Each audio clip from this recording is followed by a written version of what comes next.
स्वागत है सभी प्यारे प्यारे बच्चों का। हम पढ़ रहे थे चैप्टर 3 ऑफ क्लास 9 जिसका नाम है एटम्स एंड मॉलिक्यूल्स, जिसमें हमने सबसे पहले पढ़ा कि हमारे जो महर्षि कन्नड़ हुआ करते थे 500 बीसी में, उन्होंने बताया कि जो हमारे आसपास सभी चीजें पदार्थ हैं वो किसी न किसी एक छोटे पार्टिकल से बनी है, और उन पार्टिकल को उन्होंने क्या नाम दे दिया? परमाणु नाम दे दिया। जो हमने चैप्टर 1 में पढ़ा था कि हमारे आसपास सभी चीजें मैटर है, उन मैटर को उन्होंने हिंदी में बोल दिया पदार्थ है। और इंग्लिश में अब तक हमने पढ़ा था कि जो मैटर है वो किसी न किसी छोटे पार्टिकल से बने हैं। तो हमारे महर्षि कन्नड़ ने उन पार्टिकल्स का भी नाम दे दिया क्या? परमाणु। फिर उसके बाद ग्रीक साइंटिस्ट वगैरह आए और उन्होंने भी यही कहा कि जो हमारे आसपास सभी चीजें मैटर हैं वो छोटे छोटे पार्टिकल से बनी है, और उन पार्टिकल्स को उन्होंने क्या नाम दे दिया? एटम। क्योंकि एटम का मतलब ही क्या होता है? इनडिविजिबल। फिर उसके बाद हमने लॉज ऑफ केमिकल कॉम्बिनेशन पढ़े और जॉन डाल्टन्स थ्योरी पढ़ी हमने, डाल्टन्स एटॉमिक थ्योरी। अब उसके बाद आज हम पढ़ेंगे एटम्स के बारे में।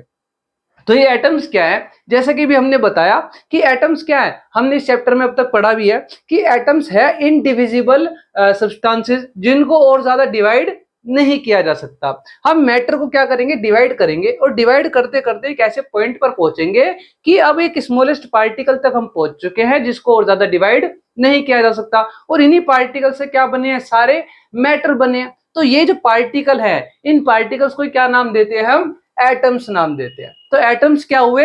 एटम्स हुए हमारे फंडामेंटल बिल्डिंग ब्लॉक्स, क्योंकि इन्हीं एटम से क्या बन रहे हैं? सभी मैटर बन रहे हैं। तो इसीलिए बन रहे हैं ना, वो बिल्ड हो रहे हैं सभी मैटर, इसीलिए इनको नाम दिया गया fundamental building blocks of all matter. इसके अलावा मैं ये भी कह सकता हूं कि किसी भी मैटर को अगर मैं डिवाइड करूंगा तो उसके एक जो सबसे छोटा पार्टिकल होगा वो एटम है, जो और ज्यादा डिवाइड नहीं हो सकता। तो इसलिए मैं एटम्स को और क्या कह सकता हूं कि ये स्मॉलेस्ट यूनिट ऑफ मैटर है, और इस स्मॉलेस्ट यूनिट ऑफ मैटर के अंदर जो कि एटम है, इसके अंदर पाई जाती हैं सभी chemical properties of an element. भाई कोई भी एलिमेंट एलिमेंट जैसे कि मेरा हाइड्रोजन है, तो उसके जो इस एटम्स होंगे उसके अंदर हाइड्रोजन के क्या होंगे? केमिकल प्रॉपर्टीज होंगी।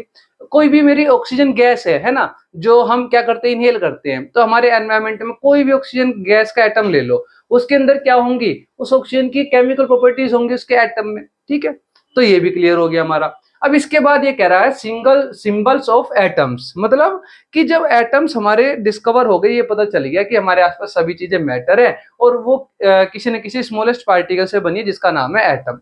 तो ये कह रहा है कि उन एटम्स को रिप्रेजेंट करना भी जरूरी है। कि कैसे उन एटम्स को रिप्रेजेंट करें? मतलब एटम्स वो किसी ना किसी एलिमेंट के हैं, जैसे कि हमारे 118 एलिमेंट है लगभग, है ना, और उन्हीं 118 एलिमेंट से हमारी पूरी अर्थ का हर मैटर बना है। तो उन एलिमेंट्स को कहूं या उन एलिमेंट्स के एटम्स को रिप्रेजेंट करना भी क्या है? जरूरी है, किसी ना किसी सिंबल का यूज करके। तो सबसे पहले जॉन डाल्टन नाम के साइंटिस्ट आए, और वो पहले साइंटिस्ट बने किसी एलिमेंट के लिए या उस एलिमेंट के एटम के लिए सिंबल्स का यूज करने वाले। तो उन्होंने हाइड्रोजन लिया, हाइड्रोजन के एटम के लिए सिंबल यूज किया कि एक सर्कल बनाया, उसके अंदर एक डॉट लगा दी। इसी तरह कार्बन लिया, उसके लिए एक सर्कल बनाया, उसको थोड़ा डार्क शेड कर दिया। पर ये थोड़े डिजाइन वाले जो है सिंबल्स का उन्होंने क्या किया? यूज किया। अब एक इतने ज्यादा एलिमेंट्स एक एक करके अब तक सभी डिस्कवर तब तक नहीं हुए थे, लेकिन एक एक करके नए नए एलिमेंट्स डिस्कवर होते जा रहे थे। तो कहां तक और कब तक कितने हम डिजाइन बनाते चले जाते और याद करते जाते, है ना। तो इसीलिए जो है उसके बाद आए बर्जीलियस नाम के साइंटिस्ट, जिन्होंने कहा कि डिजाइन्स को यूज हम नहीं करेंगे एटम्स के सिंबल्स को यूज करने के लिए। उन्होंने कहा हम किसी भी एलिमेंट के लिए या किसी भी एलिमेंट के एटम के लिए अगर सिंबल्स का यूज करेंगे तो वो सिंबल होने चाहिए उस एलिमेंट के नाम के लेटर्स में ही। मतलब जो एलिमेंट का नाम है उसमें जो लेटर्स आ रहे हैं, उन लेटर्स में से ही एक दो लेटर ले लो और उसको जो है उस एलिमेंट का क्या बना दो? सिंबल बना दो। ये कहा किसने? बर्जीलियस ने। तो जॉन डाल्टन बने सिंबल बनाने वाले पहले साइंटिस्ट किसी भी एलिमेंट का। लेकिन बर्जीलियस ने ये आइडिया दिया कि जो हम सिंबल्स आज की डेट में यूज करते हैं, जैसे हाइड्रोजन का H, ऑक्सीजन का O सिंबल हो गया, है ना, आयरन का Fe सिंबल हो गया। तो ये आइडिया देने वाले कौन हमारे साइंटिस्ट थे? बर्जीलियस, जिन्होंने कहा कि एलिमेंट्स के लेटर्स में से जो उनके नाम में जो लेटर्स है उनका यूज करके सिंबल बनाया जाए। फिर उसके बाद एलिमेंट्स का नाम कौन तय करती है? अब IUPAC अप्रूव करती है किसी भी एलिमेंट का क्या नाम होना चाहिए। जब भी कोई एटम एलिमेंट हमारा डिस्कवर होता आया नया, तो आईयूपीसी ने डिस्कवर किया, जो है प्रूव किया कि क्या इस एलिमेंट का नाम होना चाहिए। फिर उसके बाद जो रूल बनाया गया, वो रूल ये बनाया गया कि जब भी हम सिंबल बनाएंगे किसी भी एलिमेंट का उसके नाम के लेटर्स का यूज करके, तो जो हम पहला लेटर लेंगे वो तो होना चाहिए कैपिटल लेटर, और जो सेकंड लेटर लेंगे उसके नाम में से वो होना चाहिए स्मॉल लेटर। तो पहला लेटर हमेशा रहता है हमारा कैपिटल, और जो हमारा सेकंड लेटर रहता है वो रहता है हमेशा स्मॉल लेटर। जैसे कि हमारा हाइड्रोजन है, उसका सिंबल क्या है, एच है ना। सिर्फ उसका तो सिर्फ एक ही लेटर लिया हमने ना, क्योंकि लेटर लेने चाहिए तो एक लेटर लेंगे या दो, है ना। 1 और 2 लेटर लेके हम क्या लगेंगे, एलिमेंट का नाम रखेंगे। तो इसमें हमने एक ही लेटर ले लिया, हाइड्रोजन का हो गया एच, लेकिन एल्यूमिनियम में लिए हमने 2 लेटर। तो पहला लेटर तो मैंने ए लिया कैपिटल, लेकिन सेकंड लेटर जो एल लिया वो स्मॉल लेटर रखूंगा, कभी भी उसको मैं कैपिटल एल नहीं बनाऊंगा। अगर मैंने 2 लेटर एक साथ लिखे हैं और दोनों कैपिटल है, इसका मतलब वो 2 अलग अलग एलिमेंट के सिंबल्स हैं, ठीक है। अगर मैंने एक कैपिटल लिखा एक स्मॉल लिखा, इसका मतलब वो एक एलिमेंट का सिंबल है। जैसे एल्यूमिनियम में ए रख दिया कैपिटल और एल रख दिया स्मॉल। उसके बाद जो मेरा लिथियम है, देखो लिथियम में भी पहला लेटर हो गया मेरा एल जो कि कैपिटल हो गया, और इसके बाद सेकंड लेटर हो गया आई जो कि मेरा क्या हो गया, स्मॉल लेटर हो गया। फिर उसके बाद क्या हुआ कि कई काफी सारे एलिमेंट्स के तो हमने शुरुआत की लेटर्स ले ली, जैसे हाइड्रोजन का शुरुआत का ले लिया एच, एल्यूमिनियम का एल शुरुआत के ले लिए, लिथियम का एल आई शुरुआत के ही लेटर्स ले लिए। काफी ऐसे एलिमेंट्स हैं जिनके शुरुआत के लेटर्स ना लेकर के, मतलब पहला लेटर तो शुरुआत का होगा, लेकिन जो सेकंड लेटर हमने लिया जिसको हम स्मॉल लेटर कर लिख करके लिखेंगे, वो दूसरा सेकंड लेटर नहीं होगा। जैसे एल्यूमिनियम में पहला और जो दूसरा लेटर है वही सिंबल हो गया। जिस उसके बाद कुछ एलिमेंट्स ऐसे हैं जिनमें जो हम सिंबल बना रहे हैं उसमें पहला सिंबल जो होगा लेटर वो तो उसके नाम में से पहला ही लेटर होगा, लेकिन जो सेकंड वाला होगा सिंबल में लेटर वो सेकंड वाला हो ऐसा जरूरी नहीं है, वो थर्ड भी हो सकता है, लास्ट भी हो सकता है, कोई भी हो सकता है। जैसे कि क्लोरीन में हमने पहला लेटर तो सी ले लिया कैपिटल, लेकिन जो सेकंड लिया स्मॉल वो इसके नाम में थर्ड लेटर आ रहा है। ऐसे जिंक में देखो इसके नाम में जेड, जो सिंबल में जेड आया वो तो पहली लेटर इसके नाम का जो कि हमने कैपिटल लिया, जो स्मॉल लेटर है वो इसके नाम में कहीं बीच में आ रहा है, ठीक है। सेकंड हमारा सिंबल, इसके सिंबल में सेकंड लेटर।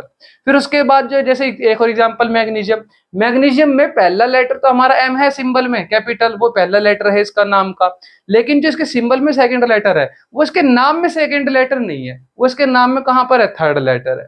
तो इस तरीके से भी कुछ सिंबल बनाए गए।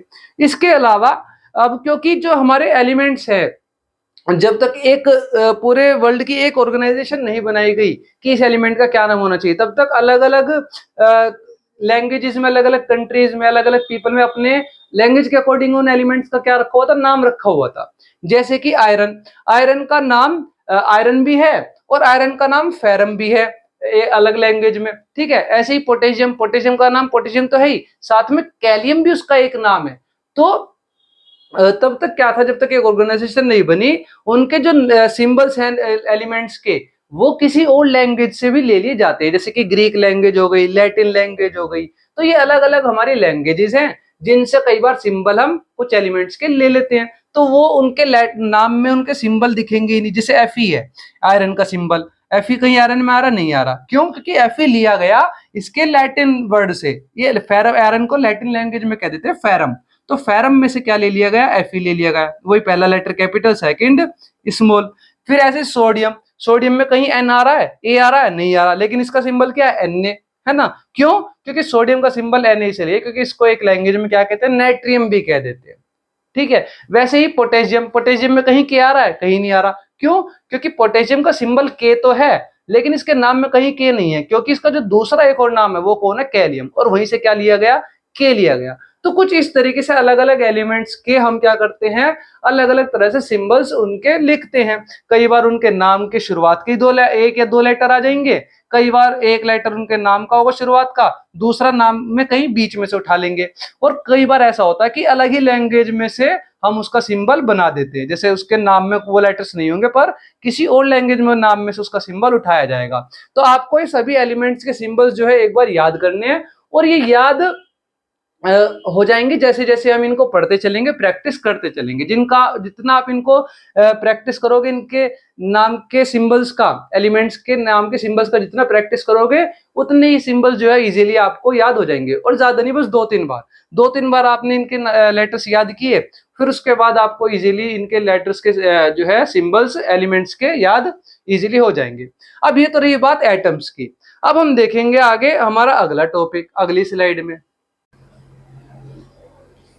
जैसा कि अभी हमने देखा कि हमारे जो एटम्स होते हैं वो स्मॉलेस्ट यूनिट है, वो स्मॉलेस्ट पार्टिकल है जिनसे मिलके क्या बना, कोई भी मैटर बना है। और हमने ये पढ़ा है कि मैटर वो सब्सटेंस है जिस जो कि एक इसको स्पेस को ऑक्यूपाई कर रहा है और उसका कुछ ना कुछ मास है। तो अगर हर मैटर का कुछ ना कुछ मास है, तो वो मैटर जिन एटम्स से मिलके बन रहा है, उन एटम्स का भी क्या रहा होगा, कुछ ना कुछ मास रहा होगा। तभी तो उन सभी एटम्स का मास मिला करके क्या बना, उस मैटर का मास बना। तो उन एटम्स का अगर मैं सबका मास मिला दूं तो उस मैटर का मास बन जाएगा। जैसे कि ये मार्कर है, ये एक मैटर है, क्योंकि ये क्या कर रहा है, स्पेस को ऑक्यूपाई कर रहा है और इसका कुछ मास भी है ना। तो अगर मैं ये मैटर जो है ये जिन एटम से मिलके बना है, उन सभी एटम्स का मास निकाल लूं, तो क्या होगा, इसका इस मार्कर का मास आ जाएगा टोटल। तो हमें ये भी समझ आया अब कि क्योंकि हर मैटर का मास होता है और मैटर बनता है एटम से, है ना, हर मैटर बनता है छोटे छोटे एटम से। तो उन एटम्स का भी क्या रहा होगा, कुछ ना कुछ मास रहा होगा। और उसी बारे में अब हमें पढ़ना है एटॉमिक मास।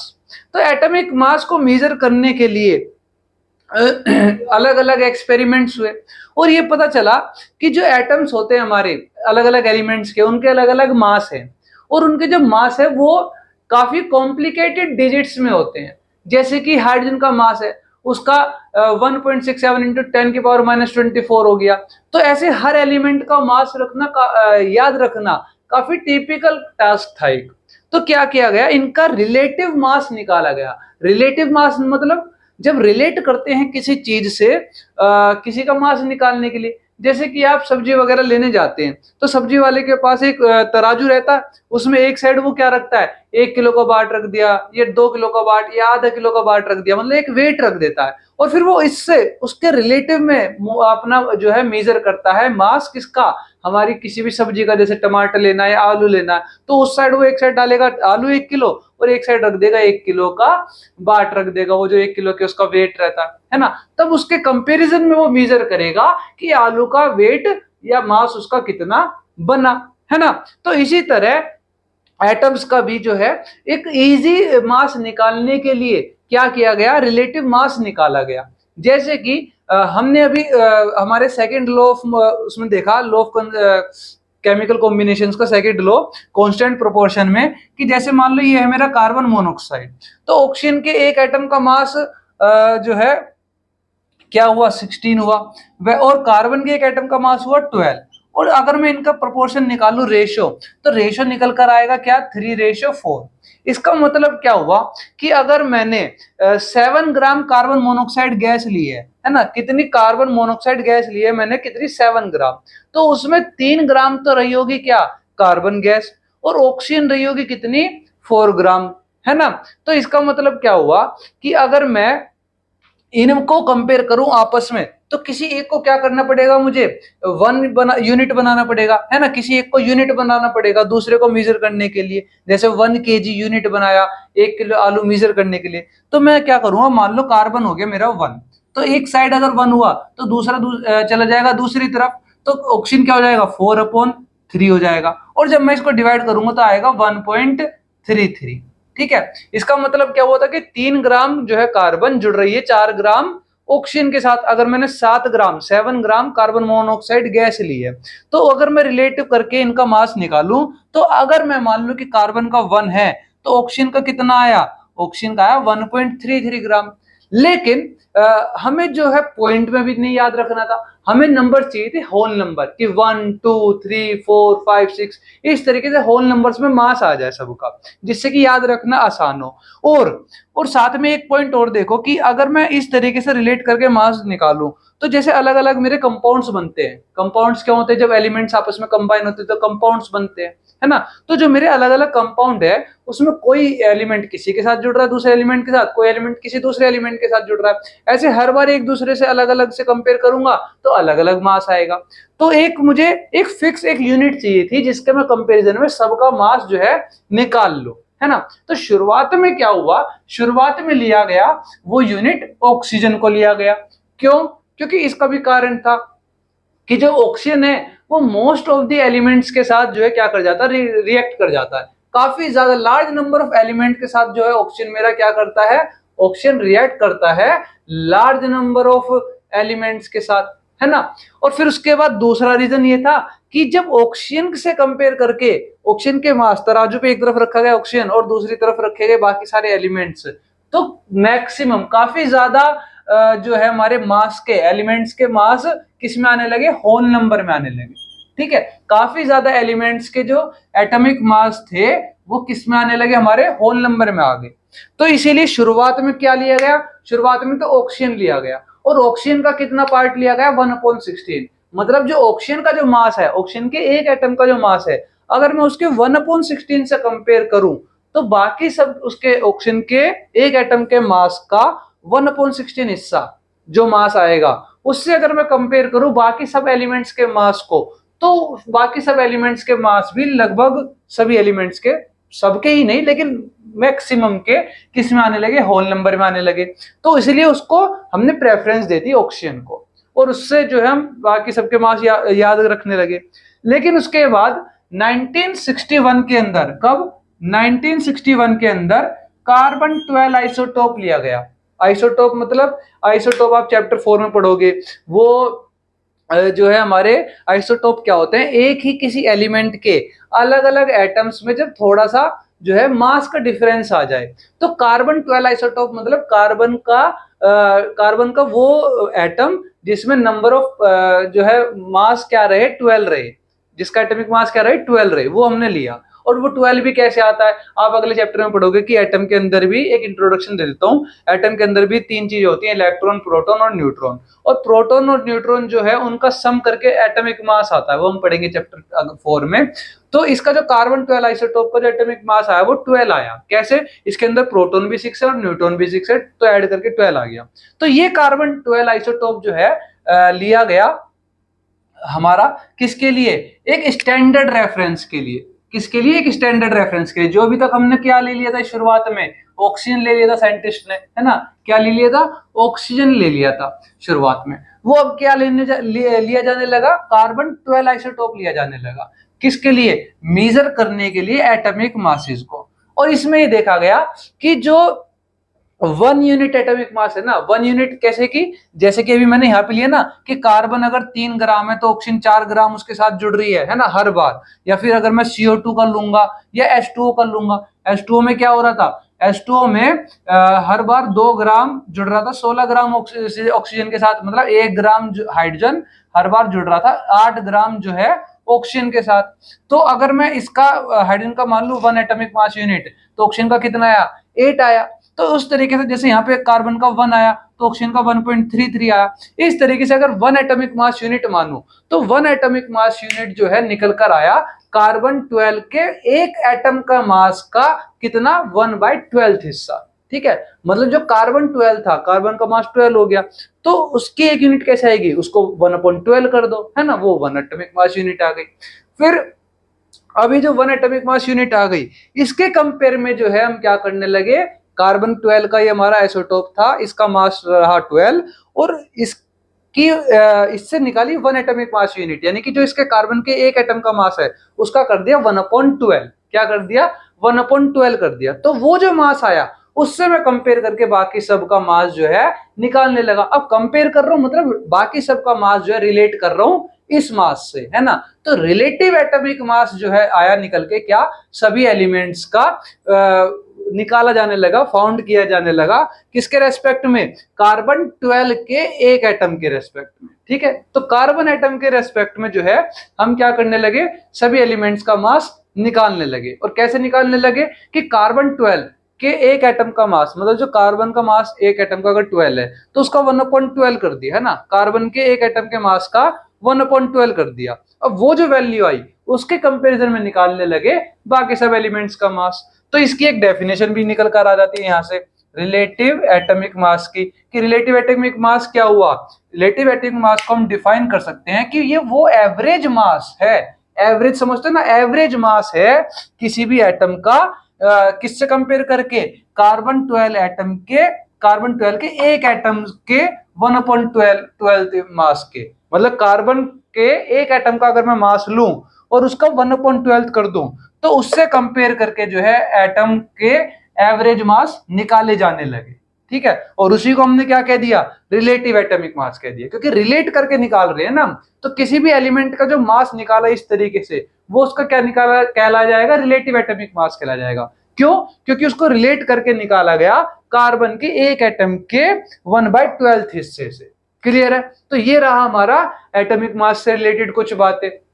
हालांकि इसको बहुत ही और इजी तरीके से निकाला जाने लगा चैप्टर 4 में, वो हम देखेंगे। वही जो भी मैंने बताया कि नंबर ऑफ प्रोटॉन और नंबर ऑफ न्यूट्रॉन का सम कर दिया, वो किसी भी एलिमेंट के एक एटम का क्या आ गया, मास आ गया। वो हम खैर अगले चैप्टर में देखेंगे। लेकिन अभी के लिए इस चैप्टर में ये जानना जरूरी था कि शुरुआत में कैसे कैसे जो है हम एटॉमिक मास को निकाला जाने लगा। जैसे कि हम कोई भी किसी भी चीज का मास निकालते हैं या किसी भी चीज को मेजर करते हैं, मास छोड़ो हाइट भी निकालनी है अगर मुझे, तो मैं कैसे करूंगा हाइट निकालने के लिए किसी की, मीटर या फुट में, इंच में हम क्या करते हैं, मेजर करते हैं ना। तो एक स्केल लिया जाता है, उसके कंपैरिजन में उसको रिलेट करके हमसे क्या करा जाता है, हमें उस स्केल से रिलेट करके हमारी हाइट वगैरह निकाली जाती है। तो किसी भी चीज को अगर मुझे मेजर करना है तो मैं किसी से रिलेट करके ही तो निकालूंगा, कोई स्केल हो, कुछ यूनिट हो, है ना।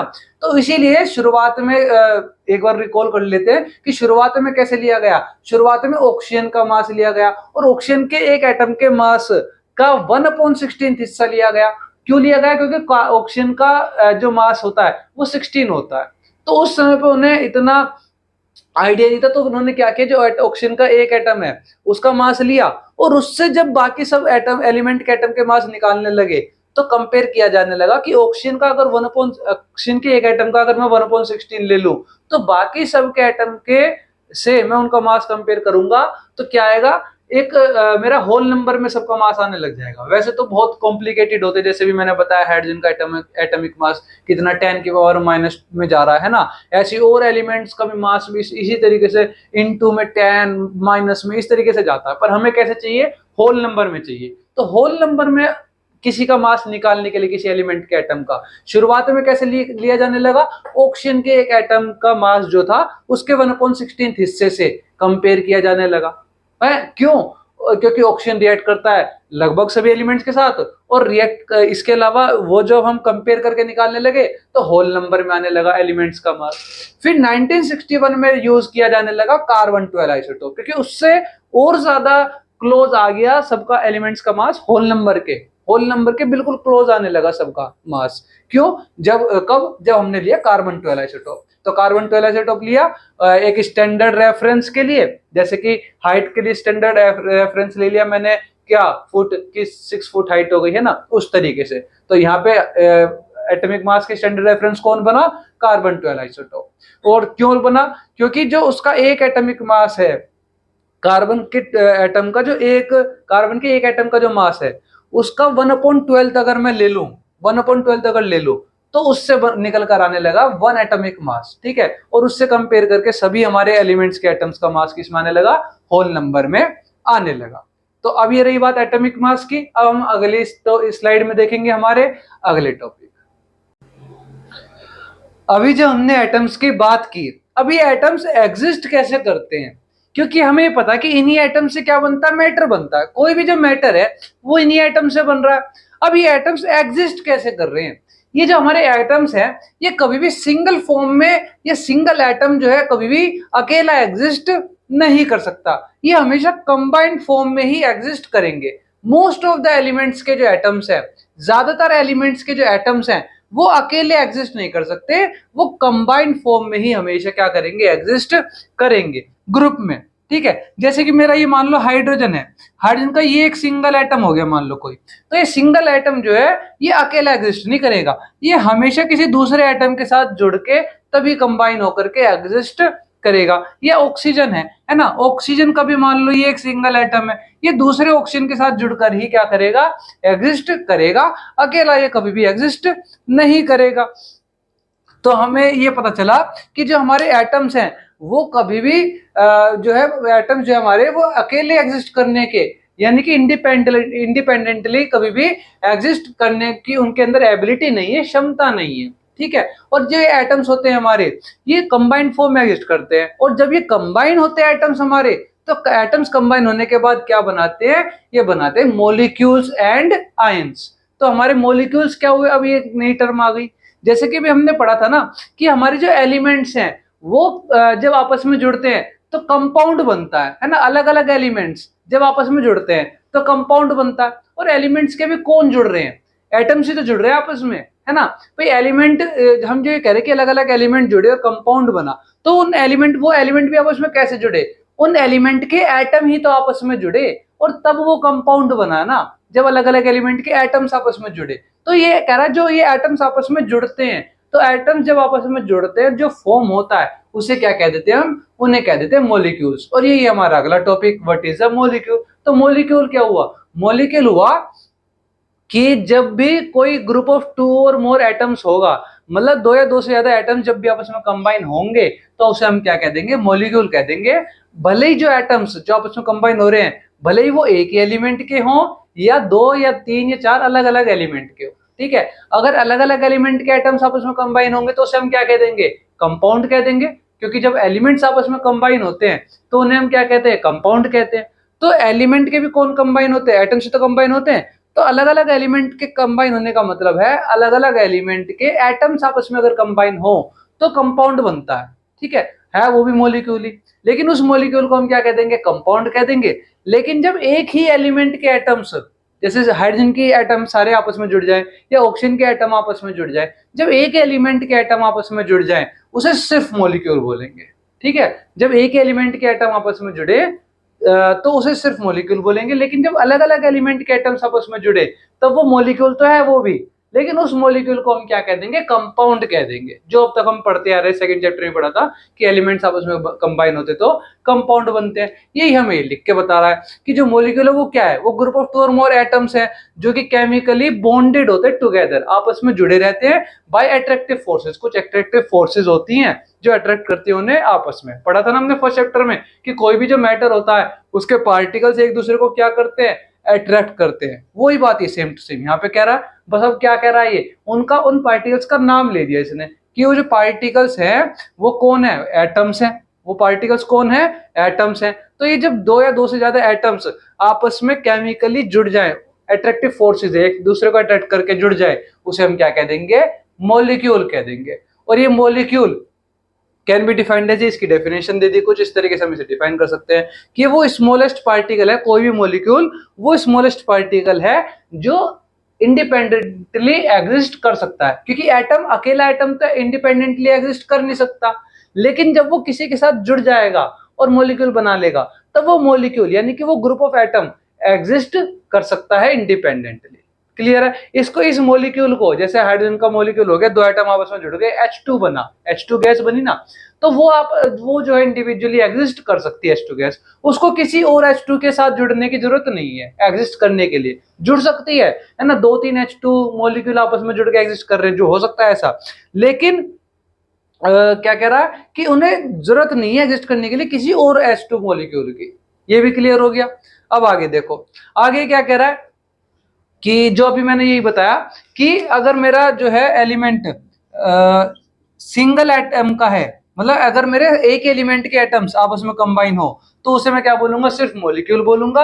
अगर मेरा कंपाउंड जो कि अलग अलग एलिमेंट का बना है, ठीक है, तो उनके एटम्स अगर आपस में क्या हो, कंबाइन हो, उनके एटम्स अगर आपस में कंबाइन हो तो उन्हें हम क्या कह देंगे, कंपाउंड कह देंगे। ठीक है। तो हर कंपाउंड क्या है, एक मॉलिक्यूल है। क्यों? क्योंकि कंपाउंड क्या है, जब एटम्स आपस में जुड़े, है ना। लेकिन हर मॉलिक्यूल कंपाउंड नहीं है, क्योंकि मॉलिक्यूल क्या हो सकता है, मॉलिक्यूल सेम एलिमेंट के एटम से भी बन सकता है और मॉलिक्यूल अलग अलग एलिमेंट के एटम से भी बन सकता है, लेकिन कंपाउंड सिर्फ वो है जो अलग अलग एलिमेंट के एटम से बने।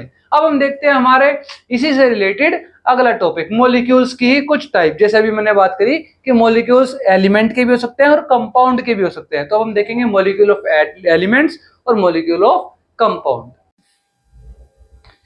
जैसा कि अभी हमने देखा कि सेम एलिमेंट के एटम्स अगर कंबाइन होते हैं तो उसे सिर्फ मॉलिक्यूल कहते हैं, और अगर अलग अलग एलिमेंट के एटम्स आपस में कंबाइन होते हैं तो वो मॉलिक्यूल तो बनेगा पर उस मॉलिक्यूल को कह देंगे कंपाउंड।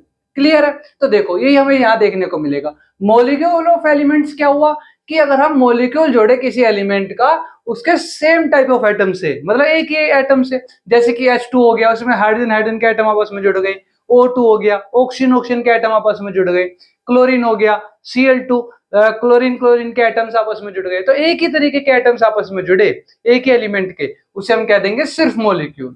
लेकिन वहीं अगर हमारे अलग अलग एलिमेंट के एटम्स आपस में जुड़े, जैसे कि मॉलिक्यूल ऑफ कंपाउंड्स में हमने देखा कि डिफरेंट एलिमेंट्स आपस में जुड़े, यानी अलग अलग एलिमेंट के आपस में जुड़े, तो उसे हम क्या कह देंगे? मॉलिक्यूल ऑफ कंपाउंड कह देंगे। मॉलिक्यूल तो होगा वो, पर वो मॉलिक्यूल क्या कहलाएगा? साथ में कंपाउंड कहलाएगा। ठीक है। इसके अलावा ये कह रहा है molecule of many elements are made up of only one atom, मतलब कई बार ऐसा होता है कि कारण क्या है वो फोर्थ चैप्टर में आपको देखने को मिलेगा कि कुछ एलिमेंट्स ऐसे होते हैं जो जिनका सिंगल एटम भी एग्जिस्ट करता है। जैसा भी हमने देखा था ना एटम्स टॉपिक में कि single atom most of the elements का एग्जिस्ट नहीं करता, वो कंबाइन फॉर्म में एग्जिस्ट करते हैं, लेकिन कुछ एलिमेंट ऐसे होते हैं जिनका सिंगल एटम भी एग्जिस्ट करता है। क्यों? क्योंकि वो स्टेबल होता है, स्टेबिलिटी होती है, ऑक्टेट कंप्लीट होता है, ये कुछ टर्म्स हैं वो समझेंगे हम अगले चैप्टर में। ठीक है। जैसे कि हमारी ये हीलियम, आर्गन, He, Ar, यहाँ ये 2, 3 कुछ इनके आगे लगाने की जरूरत नहीं है, इनका सिंगल एटम ही क्या कर सकता है? एग्जिस्ट कर सकता है। ये नोबल गैसेस कहलाती है हमारी, helium, neon, argon, krypton, xenon, radon, ये हमारी जो है ग्रुप 18 में आती है कुछ नोबल गैसेस। उसके अलावा एटमिसिटी एक टर्म आती है। एटमिसिटी क्या हुई? जैसे यहाँ पर देखा आपने, इसमें सिर्फ एक ही एटम जुड़ रहा है ना आपस में, मतलब एक ही एटम, सिंगल एटम ही एग्जिस्ट कर रहा है, किसी और से नहीं जुड़ रहा, ये सिंगल एटम है। यहाँ पर ये 2 एटम है ना, इसके भी 2 एटम है, इसके भी 2 एटम है, ये 2 एटम आपस में जुड़ के कंबाइन हो रहे हैं। तो ये कह रहा है किसी का मॉलिक्यूल एग्जिस्ट करने के लिए, किसी एलिमेंट का मॉलिक्यूल एग्जिस्ट करने के लिए उसके जितने एटम आपस में कंबाइन होते हैं वही उसकी क्या कहलाती है? एटमिसिटी कहलाती है। ठीक है। जैसे इसका सिंगल ही एटम एग्जिस्ट कर पा रहा है, किसी से जुड़ नहीं रहा, तो उसको बोलेंगे मोनो एटमिक। क्या बोलेंगे? Mono atomic. क्यों? क्योंकि मोनो का मतलब होता है एक और एटमिक मतलब कितने एटम है, तो सिंगल एटम, मोनो एटमिक। जैसे हीलियम में भी ये क्या है? सिंगल एटम है हमारा। देखो हीलियम में, ये हीलियम में क्या है? मोनो मतलब सिंगल और एटम मतलब एटम, तो सिंगल एटम, मोनो एटमिक, क्योंकि इसका सिंगल एटम ही एग्जिस्ट कर रहा है He। यहाँ 2 वगैरह कुछ तो नहीं लगा, यहाँ भी Ar में भी 2 वगैरह कुछ नहीं लगा। लेकिन जहां मेरे 2 एटम आपस में जुड़ रहे हैं वो हो गया डाई एटमिक, क्योंकि डाई का मतलब ही क्या होता है? 2 होता है। डाई या बाई, इनका मतलब क्या होता है? 2 होता है। ठीक है। ट्राई मतलब 3 होता है, क्वाड या टेट्रा इनका मतलब 4 होता है। तो इस तरीके से यहाँ पे ये नंबर ऑफ एटम्स जितने कंबाइन होते हैं उन्हीं को हम क्या कहते हैं? एटमिसिटी कह देते हैं। ठीक है। 2 एटम कंबाइन हुए तो इसकी एटमिसिटी क्या हो गई? डाई एटमिक हो गई। इनकी एटमिसिटी क्या थी? मोनो एटमिक थी। इसी तरह जो फास्फोरस है उसके 4 एटम आपस में कंबाइन होकर मॉलिक्यूल बनता है उसका P4, तो टेट्रा मतलब 4 हो गया, तो टेट्रा एटमिक हो गई इसकी एटमिसिटी। वही जो सल्फर है वो S8 तक जा सकता है। S8 सल्फर के 8 एटम्स आपस में जुड़ के S8 मॉलिक्यूल बनाते हैं सल्फर का, वो पॉली एटमिक हो गया। पॉली मतलब मैनी, है ना, मैनी एटम आपस में जुड़ रहे हैं। और जो कार्बन है उसके तो जितने मर्जी कार्बन एटम्स जो है आपस में एक साथ जुड़ सकते हैं। ठीक है। ये भी हम उसकी वैलेंसी एक टर्म होती है, वैलेंसी पर डिपेंड करता है। तो कार्बन जो है उसकी एक प्रॉपर्टी है, कैटिनेशन प्रॉपर्टी कहते हैं, 10th क्लास में पढ़ोगे कि वो कार्बन जो है काफी सारे एटम्स उसके जितने मर्जी आपस में जुड़ के जो है वो कंबाइन होके एग्जिस्ट कर सकते हैं। क्लियर है? तो उसकी भी एटमिसिटी क्या हुई? कार्बन की भी पॉली एटमिक हुई। फिर ये हमारा मॉलिक्यूल ऑफ कंपाउंड हो ही गया कि डिफरेंट एलिमेंट्स के अगर एटम्स आपस में कंबाइन होते हैं और मॉलिक्यूल बनाते हैं तो वो कहलाएगा कंपाउंड एक, और इसीलिए बोल दिया मॉलिक्यूल्स ऑफ कंपाउंड। जैसे कि हमारा वाटर है, वाटर का मॉलिक्यूलर फॉर्मूला ये क्या हुआ हमारा? H2O, है ना, ये केमिकल फॉर्मूला कहलाएगा मॉलिक्यूलर फॉर्मूला। मॉलिक्यूलर फॉर्मूला मतलब मॉलिक्यूल का फॉर्मूला, जो भी हम आगे देखेंगे। तो क्या बना इसके मॉलिक्यूल, वाटर के मॉलिक्यूल का फॉर्मूला H2O। तो दो एटम है, देखो दो अलग अलग एलिमेंट के एटम है, हाइड्रोजन और ऑक्सीजन, दो अलग अलग एलिमेंट के एटम हुए। अमोनिया है NH3, N nitrogen, H hydrogen, दो अलग अलग एलिमेंट के जो है एटम्स आपस में जुड़ रहे हैं, तो इसीलिए क्या हुआ, ये कंपाउंड कहलाया। कार्बन डाइऑक्साइड CO2, सी कार्बन एक अलग एलिमेंट है, ऑक्सीजन एक अलग एलिमेंट है, तो दो अलग अलग एलिमेंट जुड़ के आपस में एक मॉलिक्यूल बनाए, अलग अलग एलिमेंट के एटम जुड़ के, इसलिए क्या कहलाया, कंपाउंड कहलाया। तो कंपाउंड हम हर उस सब्सटेंस को बोलेंगे जिसमें अलग अलग एलिमेंट के एटम्स आपस में जुड़ के कंबाइन हो रहे हैं, ठीक है, तो वो कंपाउंड होगा। अगर एक ही एलिमेंट के एटम्स आपस में जुड़ रहे हैं तो वो सिर्फ मॉलिक्यूल कहलाएगा उस एलिमेंट का। क्लियर है? अब हम देखेंगे आगे हमारी अगला टॉपिक अगली स्लाइड में। अब हमारा अगला टॉपिक समझने से पहले हमें रिकॉल करना होगा कि हमने प्रीवियस क्लासेस में, जैसे कि 8th क्लास में हमने पढ़ा था कि हमारे जो एलिमेंट्स होते हैं उनमें कुछ मेटल्स होते हैं और कुछ नॉन मेटल्स होते हैं, है ना। और जो हमारे एलिमेंट्स है वो लगभग टोटल 118 है, जिसमें से काफी ज्यादा अमाउंट में हमारे मेटल्स होते हैं, थोड़े कम हमारे नॉन मेटल्स होते हैं। तो जब ये मेटल्स और नॉन मेटल, एक मेटल और एक नॉन मेटल, जब मेटल और नॉन मेटल आपस में कंबाइन करते हैं तो एक ऐसा कंपाउंड बनता है कि उसमें मेटल के ऊपर आ जाता है पॉजिटिव चार्ज और उसके ऊपर नॉन मेटल के ऊपर आ जाता है नेगेटिव चार्ज। तो जब ये चार्ज आ जाता है तो ये चार्ज स्पीशीज बन जाती है, चार्ज पार्टिकल्स बन जाते हैं, और इसी चार्ज को हम क्या कह देते हैं, आयन कह देते हैं। और यही हमारा अगला टॉपिक, व्हाट इज आयन। तो आयन क्या हुआ, आयन हुआ कि जब किसी भी मेटल और नॉन मेटल के आपस में कंबाइन होने के से जो कंपाउंड बनता है हमारा, जो सब्सटेंस बनता है, उसमें चार्ज स्पीशीज बन जाती है, और जो मेटल होता है हमारा वो हमेशा पॉजिटिव चार्ज रहता है और नेगेटिव, जो नॉन मेटल है वो नेगेटिव चार्ज रहता है। और इन्हीं चार्ज स्पीशीज को हम क्या कह देते हैं, आयंस कह देते हैं। अभी आयंस हमारे दो तरीके के हो गए चार्ज पार्टिकल, एक पॉजिटिव चार्ज और एक नेगेटिव चार्ज। जो नेगेटिव चार्ज है यानी कि नेगेटिवली चार्ज आयन है, आयन की तो टाइप्स है हमारी, ये हमारी आयंस की टाइप है। तो एक नेगेटिवली चार्ज आयन होता है, एक पॉजिटिवली चार्ज आयन होता है। तो जो नेगेटिव आयन होता है उसको हम कहते हैं अनआयन, क्या कहते हैं, अनआयन। और जो पॉजिटिव आयन होता है उसको हम क्या कह देते हैं, कटायन कह देते हैं। तो जो हमारे हमने अभी देखा कि जब मेटल और नॉन मेटल आपस में कंबाइन हो रहे हैं तो मेटल क्या ऊपर आ रहा है, पॉजिटिव चार्ज, और नॉन मेटल के ऊपर आ रहा है हमेशा नेगेटिव चार्ज। क्लियर है? तो अगर पॉजिटिव चार्ज आ रहा है मेटल के ऊपर तो मेटल हमारा क्या कहलाएगा, कैटायन कहलाएगा, क्योंकि कैटायन के साथ आयन है, पॉजिटिवली चार्ज आयन है। और जो हमारा नॉन मेटल है वो अनायन कहलाएगा, क्योंकि अनायन हमारा कैसा पार्टिकल है, नेगेटिवली चार्ज आयन है हमारा। ठीक है, तो जैसे कि हमारा एक एग्जांपल है NaCl। NaCl हमारा एक आयनिक कंपाउंड है।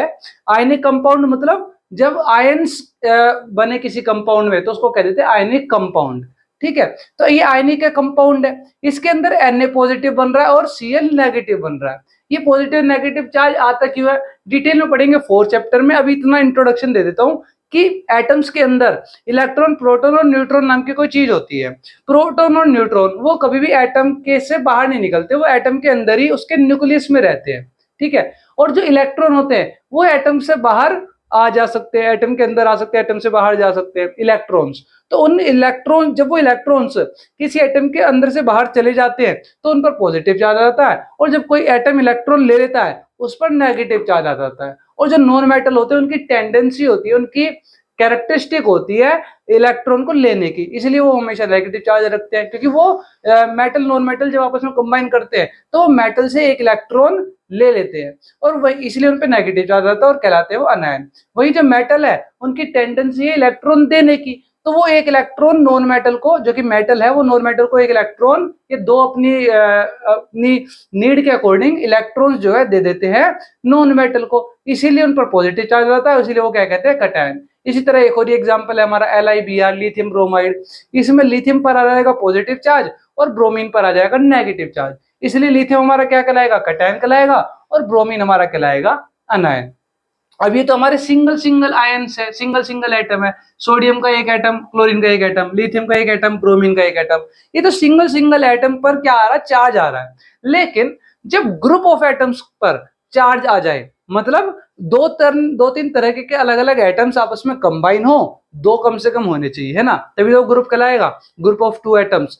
तो या फिर 2 से ज्यादा एटम्स आपस में कंबाइन हो रहे हो, मतलब जब भी एटम्स आपस में कंबाइन होंगे और उस ग्रुप पर, उन एटम्स के ग्रुप पर क्या आ जाए, चार्ज आ जाए, तो हम उसे क्या कह देते हैं, हम उसे कह देते हैं पॉली एटमिक आयन। क्या कह देते हैं, पॉली एटमिक आयन। कब, जब ग्रुप ऑफ एटम्स पर क्या आ जाए, चार्ज आ जाए। जैसे कि OH नेगेटिव, ये कब बनता है, जब हमारा जो NaOH हमारा क्या है, सोडियम हाइड्रोक्साइड एक सब्सटेंस है, जब ये ब्रेक होगा तो इसमें Na पर चार्ज आएगा पॉजिटिव और OH पर चार्ज आएगा हमारा नेगेटिव। तो OH नेगेटिव दो अलग अलग एटम है ना, ऑक्सीजन और हाइड्रोजन, तो इस तरीके से ग्रुप ऑफ एटम्स पर जब चार्ज आ जाए तो हम उसे क्या कह देंगे, पॉली एटमिक आयन कह देंगे। इसी तरह जैसे ये SO4 2 नेगेटिव है, यहाँ पर सल्फर भी है और ऑक्सीजन भी है ना, एक ऐसा और एक वो है, दो अलग अलग एलिमेंट है, तो ग्रुप ऑफ एटम्स हो गया। तो ग्रुप ऑफ एटम्स पर जब चार्ज आ जाए तो उन्हें हम क्या कह देंगे, पॉली एटमिक आयन कह देंगे। तो ये रही बात आयंस की। अब इसी के साथ रिकॉल कर लेते कि हमने इस वीडियो में क्या क्या पढ़ा। हमने इस वीडियो में अभी रिसेंटली पढ़ा आयंस के बारे में, और टाइप्स ऑफ आयंस पढ़ी, कैटायन और अनायन, दो टाइप्स हो गई। इससे पहले हमने पढ़ा था हमारा टॉपिक मॉलिक्यूल के बारे में है, और उससे पहले हमने पढ़ा एटम्स के बारे में। तो हमने आज की वीडियो में एटम्स, मॉलिक्यूल्स और आयंस पढ़ा। अब हम अगला टॉपिक करेंगे हमारी नेक्स्ट वीडियो में।